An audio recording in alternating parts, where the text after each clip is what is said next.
Aïe, j'espère que ça va bien. Vous êtes avec Alastor. Non, non, je rigole. Alors, je suis pas chez moi, donc ma vidéo elle va être réduite et j'espère qu'il n'y aura pas de bug durant cette vidéo. J'espère que tu verras bien et que tu m'entendras bien. Bon, alors, je voulais dans un premier temps te le faire une vidéo avec ma tête, tout ça, mais ça n'a pas fonctionné. L'ordinateur, il assumait pas. Bon, bref, ma maman est décédée. Bon, voilà. Plein de choses qui ont fait que je ne pouvais pas le faire correctement. Bon, alors, j'ai travaillé sur ton deck. Ça m'a pris un petit bout de temps, mais je trouvais ça intéressant de faire un peu du team building sur une envie, en fait, un peu. Donc, j'ai trouvé ça super intéressant, même pour moi. Alors, on va revenir sur ton deck. Donc, j'ai ton deck sous les yeux. J'aimerais que pendant que je suis en train de faire la vidéo, tu puisses un peu switcher. Je sais pas si tu as un double écran ou alors tu réduis un peu, ou je sais pas, mais genre un moment où tu puisses voir un peu les deux écrans. Donc, je te laisse un tout petit peu de temps pour faire ta petite manipulation. Au pire, tu mettras sur pause. Donc, bon.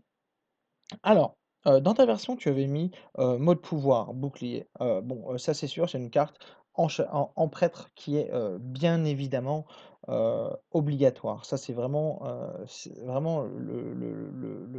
on va dire le cœur du deck, de ton deck à toi et du mien.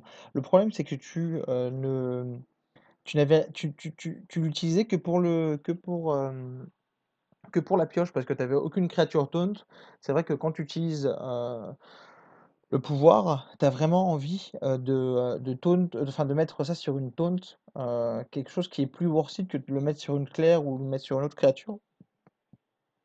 Donc bon, déjà, le gros souci qu'avait ton deck, c'est que par rapport à un deck prêtre habituel, le deck aggro prêtre typique ne pourra pas être constitué comme 80% des autres decks aggro typiques, puisque il a déjà, en fait, il a aucune carte qui peut compléter l'aggro.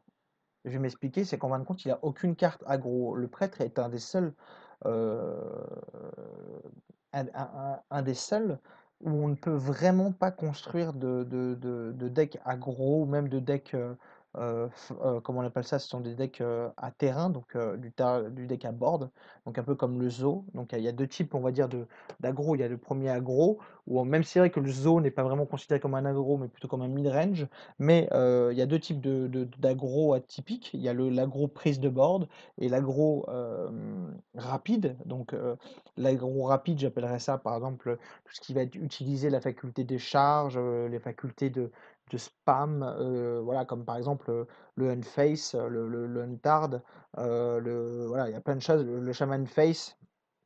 Ça va être des choses qui vont, voilà, ça va pas être de prise de board forcément, ça sera surtout des créatures qui vont peut-être étonner, puis se faire booster, puis utiliser des cartes de sa main, un Kog'Hammer avec un Croc-Croc pour le chaman. Bon, bref, voilà. Donc c'est vrai que créer un deck aggro sur le prêtre, c'est très compliqué puisque c'est une classe qui est de base un deck contrôle. Mais il y a bien évidemment des choses qui te permettent de créer des sortes de mini-combos, méta-combos, contrôle de board, prise de board. Et c'est ce qui va te permettre en fin de compte de tenir contre tous les decks aggro et te permettre d'avoir un deck rapide face à des decks contrôle. Donc ça veut dire que tu vas te situer entre le deck aggro et le deck mid-range. Donc ça veut dire que tu vas être moins rapide qu'un aggro, mais tu vas prendre le contrôle de l'aggro. Tu vas être plus rapide qu'un mid-range, mais tu n'auras pas le late, bien évidemment, d'un mid-range. Alors, bon, ça fait un peu, peut-être, un peu des notions qui sont un peu inconnues, mais c'est sûr que quand tu pars sur un deck, il faut utiliser les cartes qui sont fortes. Par exemple, utiliser la bombardière d'ombre, voilà, c'est pas une carte forte. Donc forcément, tu vois, par rapport à d'autres créatures comme ça, par rapport à d'autres créatures, elle a pas vraiment sa place dans la méta. Donc ça veut dire que soit tu focuses ton deck sur la méta, soit tu fais un deck fun qui ne pourra pas être joué en ladder. Parce que c'est vrai que le ladder, il faut battre le ladder. Voilà, c'est ça en fait l'objectif. Tu as les decks fun qui sont là pour s'amuser, mais tu as surtout aussi des decks qui vont te permettre, dans un deuxième temps, de battre ces decks-là. Parce que l'objectif, c'est de gagner. Donc si ton objectif, c'est d'aller en ladder pour monter le ladder et t'amuser avec un deck qui sort un peu des sentiers battus, bah, il faut quand même battre ce qui existe en ce moment. Donc ça veut dire quoi? En fait, tu as 2 types de decks. Tu as 2 types de decks. Le premier type de deck, c'est quoi? C'est la méta. Donc ça veut dire ça va être Zo et Paladin secret.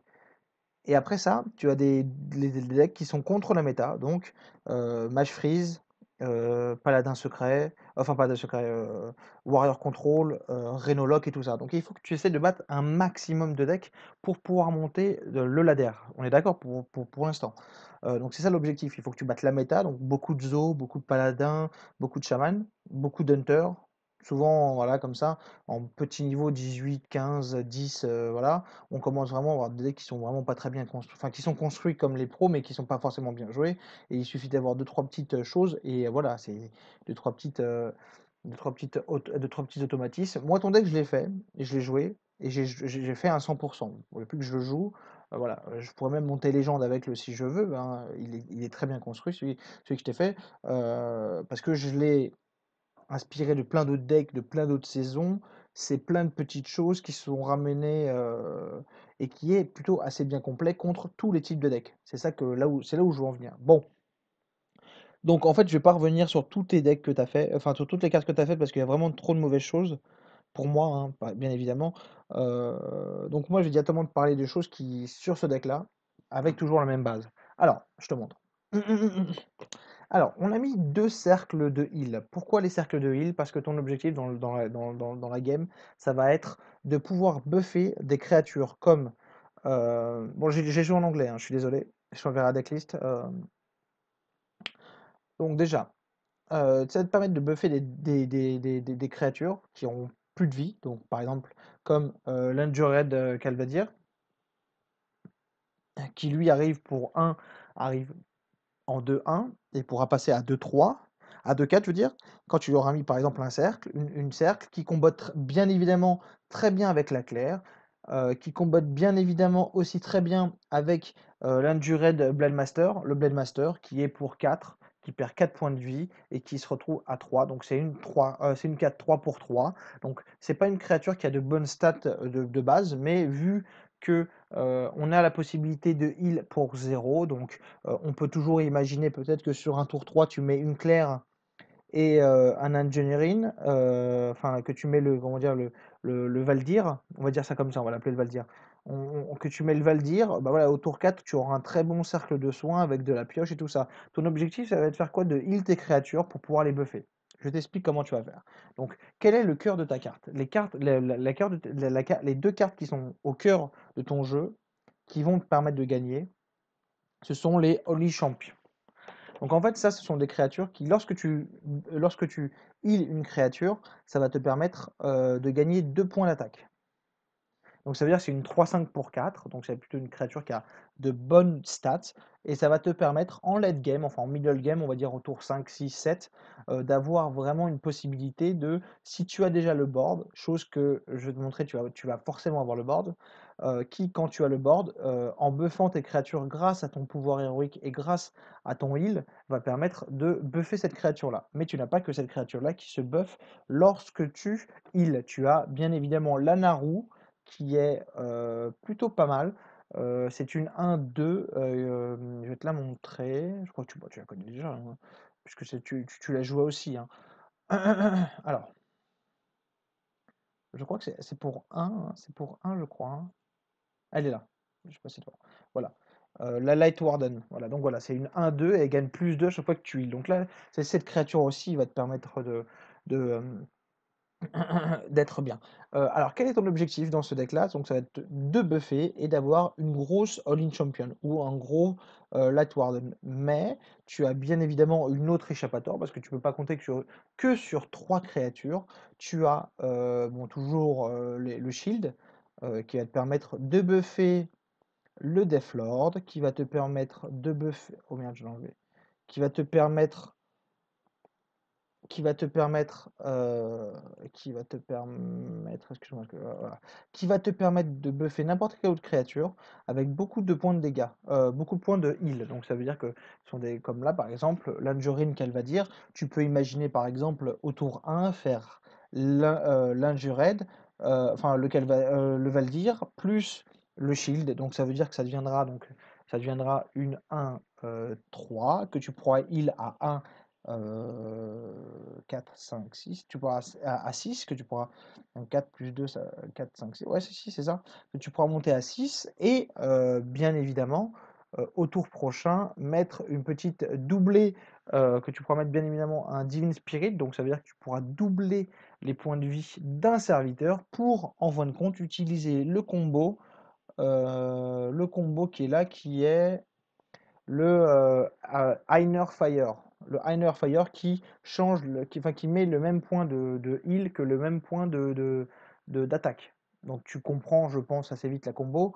Par exemple, tu vas pouvoir faire des Deathlord complètement what the fuck, quoi. Moi, tout à l'heure, j'ai fait une créature, j'ai fait Divine Spirit sur un Deathlord. Voilà, donc déjà, j'avais pris un bon contrôle de board. J'hésite même un peu. Bon, je vais le rejouer encore un peu le deck. Et j'hésite bien évidemment à mettre un prophète clair pour heal. Parce que c'est vrai que tu perds beaucoup enfin, tu perds beaucoup de vie au début. Tu prends le contrôle du board assez rapidement. Enfin, assez rapidement. Assez lentement. Donc, c'est au tour 3, 4, tu commences à le reprendre.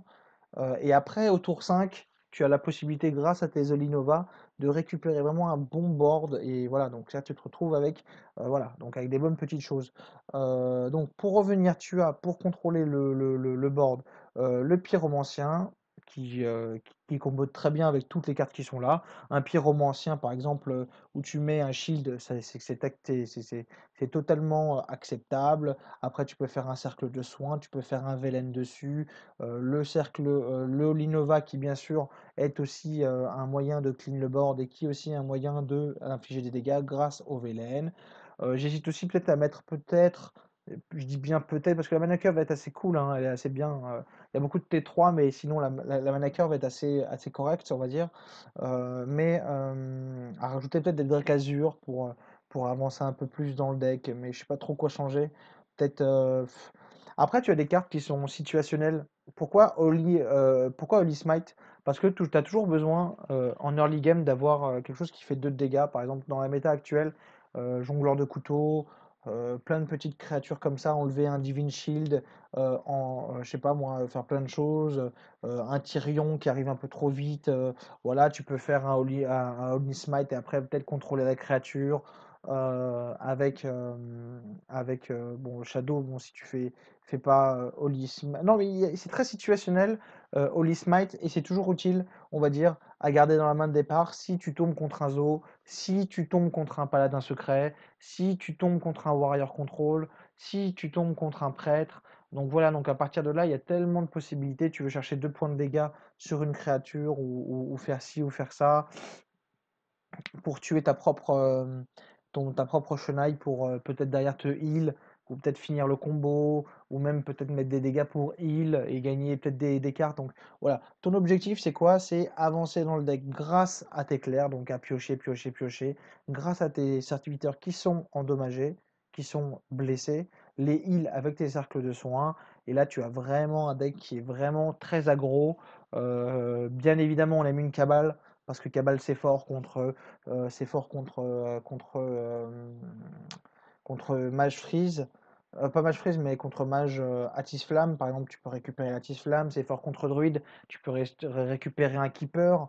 Voilà, c'est tellement fort. Tu peux récupérer une 2-2, le robot avec le Divine Shield en paladin en 2. Donc voilà, donc il y a tellement de choses à récupérer. Tu peux récupérer un Deathlord, tu peux récupérer plein de choses. Donc la Cabale est forte. Enfin, le prêtre est fort parce que Cabal existe. Voilà. Sinon, clairement, les prêtres n'existeraient pas si Cabal ne n'était pas là. C'est la seule carte pour laquelle on peut compter. Et ça, c'est pas moi qui le dis, hein, il y a plein de gens. Donc voilà, donc je trouve assez bref. Enfin, assez cool. Alors, je vais voir si j'ai pas bugué dans ma vidéo. Non, j'ai pas bugué dans ma vidéo, donc je pense que je sais pas si je te fais des parties ou pas. Je pense que tu as bien compris. Je sais pas. Je vais essayer d'en faire une. Je vais en faire une. J'ai le temps.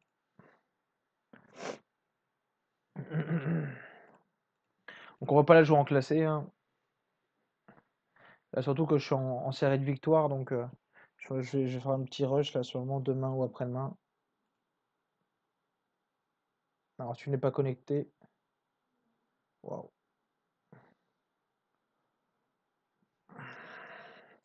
Ça, c'est des mecs qui sont légendes, hein. Les deux, là, qui sont habituellement légendes. Là, je sais pas ce qu'ils font au rang 20. Ils se masturbent. Alors, ouais, moi aussi, j'ai acheté ce truc-là. Là. Bon, je te parle comme si t'étais là, mais MDR. Bon, là, on sait que c'est un-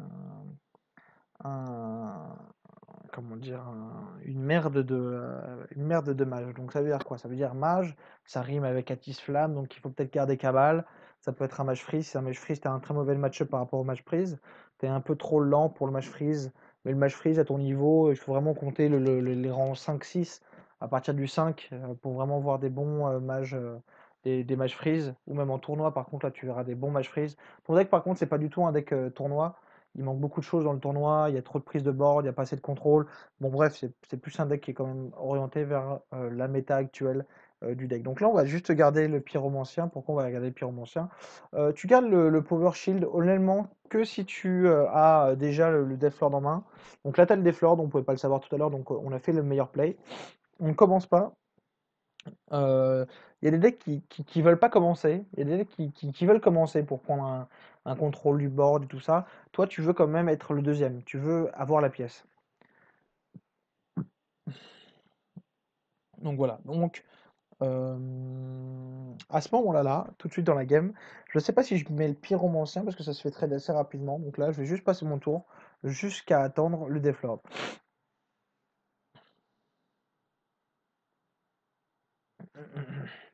Donc là, on va pouvoir potentiellement au prochain tour avoir une très grosse créature. Voilà, on a ça. Donc là, c'est plutôt pas mal. Donc on va le mute. Et on va pouvoir au prochain tour créer une 8-8. Créer une 8-8 et... alors, ok, pas mal. Alors, on sait pas ce que c'est. Ça peut être plein de choses. Ça peut être copier le sort. Donc, je vais faire quelque chose. Ça peut être un copie de sort. On n'a pas d'informations sur ce que c'est comme deck. Il n'a pas le bord doré, donc ça veut dire que ça doit être assez... Alors, c'est très ballsy ce que je fais. Je pense que au tour 4, tu mets pas de counter spell. Quand tu es un bon joueur, tu mets plutôt autre chose qu'un... Ouais. Donc voilà, donc à partir de là, counter spell, donc là c'est plutôt une copie de créature, hein, typiquement. Donc là il va devoir la contrôler assez rapidement la créature. Donc là il se retrouve dans une position très désavantageuse. Donc là en fin de compte moi je vais juste face, face, face, face, face. Donc c'est une copie de créature. Hum, Alors qu'est-ce que je peux jouer? Face c'était sûr, parce que là on a vraiment une grosse prise de board. Maintenant il aurait joué Pyro. Enfin, Pyro, il aurait joué boule de feu. Il m'aurait infligé 2, j'aurais pu me soigner. Donc, non, je pense que la meilleure chose, c'est qu'il joue Shredder. Donc, on a toujours pas d'informations sur ce qu'il joue. Donc, nous, qu'est-ce qu'on fait? On peut tout simplement venir, peut-être, si on fait Oceanite, il nous la copie. On fait ça, très mauvais. On fait ça. On crée une nouvelle créature, il a une nouvelle machin. Donc là, ce qu'on veut potentiellement, c'est pouvoir, voilà, on va le copier. Voilà. Oh, ok. Ah, ah.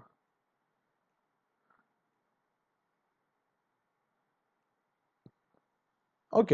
Alors, je sais pas ce qu'il joue, je sais pas ce que c'est. C'est peut-être un ice block. Alors, oui, j'aurais pas dû jouer ça comme ça parce que j'ai pensé que c'était un. Alors, voilà, donc peut-être autre chose là. Qu'est-ce qu'il peut jouer pour deux qui pourrait nous faire chier? Là, clairement, il a la pièce encore, je crois. Oui, il a la pièce, donc il peut jouer quelque chose pour 3. Il peut nous jouer bah, rien qui nous ferait mal en fait. Alors, qu'est-ce qu'il pourrait? Est-ce que j'ai pas encore. Je sais pas ce qu'il joue. Ah, Nova Frost. Donc, ça veut dire qu'il joue. Ok. Donc, on va avancer dans notre deck. Donc, on va augmenter la vie de lui. On va pas jouer de créature. On veut faire ça. Voilà. On veut trouver des créatures comme ça. Il y a du Deathlord qui peut arriver, qui peut faire plein de choses. Donc, on essaie de rester assez vigilant. Faut qu'il ait une deuxième Frost Nova. Je crois que son deck, c'est un deck freeze. Ça me paraît bizarre, un deck freeze avec un digiteur piloté, c'est un peu lent comme sortie, il peut boule de feu machin. Bon, ok. J'aurais peut-être pas joué du jeu. Ah ok.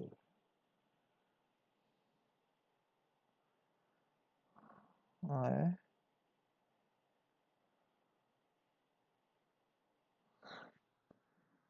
Ok. Alors, ça peut être un counter spell.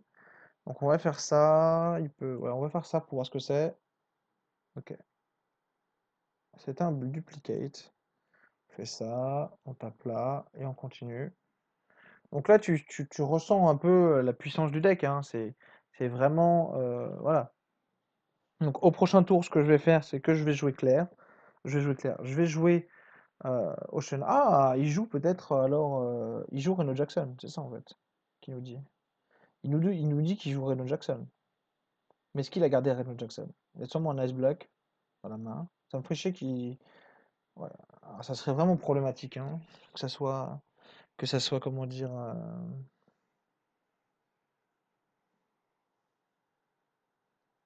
Ok,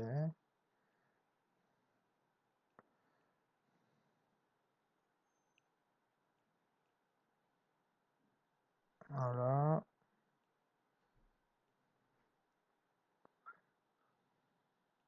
J'ai une deuxième émotionnelle dans la main. Le souci, c'est s'il trouve Reno Jackson. Ok, ouais. Deux déchiqueteurs pilotés, ça a pas l'air d'être un Reno Jackson. Va-t-il peut-être gagner un tour? Ok, Docteur Boom. Parce que Boom, ça nous pose un problème. Non. Ah, on peut faire ça, c'est un bloc. On peut faire ça. 4 4 4 4 4 4 4 4 5 6. Ok, ça fait déjà deux jeux, peut-être. Ouais, c'est sûr que j'aurais dû faire ça. Euh, Est-ce qu'on avance dans le deck pour trouver autre chose? Je pense que le mieux, c'est de faire ça pour créer. Le problème, c'est qu'on est sensible sur bombe de lumière si on fait ça. Euh, Il a quand même perdu, hein, mais pour jouer vraiment le meilleur play, ça serait ça. Voilà, ça serait. Ah oui, c'est vrai qu'il y a l'Oceaneye. Ou le misplay. Bon, j'avais oublié qu'il y avait l'Oceaneye, je crois qu'il l'avait contrôle au tour d'avant, mais non. C'est ce qu'il sentait. En fait, c'est ce qu'il fallait que ça soit. En fait, il fallait qu'il. Ouais, ok, donc c'était pas le meilleur play. Je pouvais pas heal. Ok, ouais. J'ai pas vu, donc là, misplay, my bad. Donc là, qu'est-ce qu'il peut aller chercher? Rien du tout. Le mouton, il peut faire deux. Quand il arrive là, perdu. Donc voilà, donc typiquement ton deck c'est une tuerie. Après tu peux me dire que j'ai une bonne sortie, mais non, c'est moi qui ai décidé de garder le match. Non, c'est pas moi qui ai décidé de garder.